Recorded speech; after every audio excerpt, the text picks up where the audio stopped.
গরমের খবর জানতে এখন যাচ্ছি রাজশাহীতে, সেখান থেকে যুক্ত হচ্ছেন আমাদের সিনিয়র করেসপন্ডেন্ট সাজু। সাজু, রাজশাহীতে আজ তাপমাত্রা কেমন দেখছেন?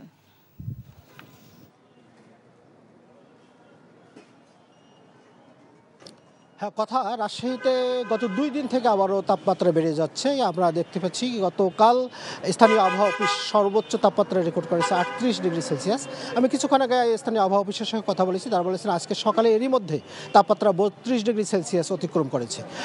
তারা বলছে আরও কয়েকদিন এ ধরনের তাপমাত্রা বিরাজ করবে। আপনি জানেন যে গত এপ্রিলের মাঝামাঝি থেকে রাজশাহীতে তীব্র দাবদাহ ছিল এবং টানা দাবদাহের কারণে রাজশাহী অঞ্চলের জনজীবন বিপর্যস্ত হয়ে পড়েছিল। সেই অবস্থায় গত 8ই মে স্থানীয়ভাবে 51 মিলিমিটার বৃষ্টিপাত রেকর্ড করা হয়েছে। সেদিনেই প্রথম রাজশাহীতে এই অঞ্চলের বৃষ্টিপাত হয়েছে এবং এরপর থেকে আর কোনো বৃষ্টিপাত হয়নি।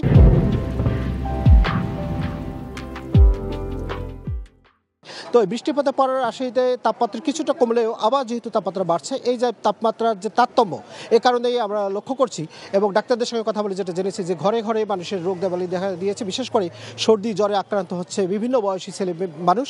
আর পাশাপাশি আপনাকে একটা তথ্য দিয়ে রাখি, গ্রাম অঞ্চলে কিন্তু এখন বোরো ধানের মৌসুম শুরু হয়েছে, বোরো ধান কাটামাটা শুরু হয়েছে।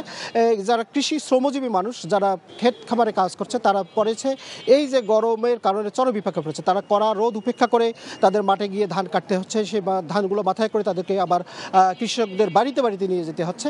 এবং এই কারণে আমরা খোঁজ পেয়েছি বিশেষ করে বিভিন্ন উপজেলা প্রান্ত থেকে যে যারা কৃষি শ্রমজীবী মানুষ, তারা এই সব কাজ করতে গিয়ে গরমের কারণে তারা অসুস্থ হয়ে পড়ছে। তবে চিকিৎসকরা পরামর্শ দিয়েছেন এই গরমের সময়, তারা পরামর্শ দিয়েছেন তাদেরকে, যারা শ্রমজীবী মানুষ তাদেরকে মাঝে মাঝে ঠান্ডায় গিয়ে তাদের বিশ্রাম নেওয়ার পরামর্শ দিয়েছে ডাক্তাররা। কথা রাজশাহী থেকে জানছিলাম তাপপ্রবাহের খবর।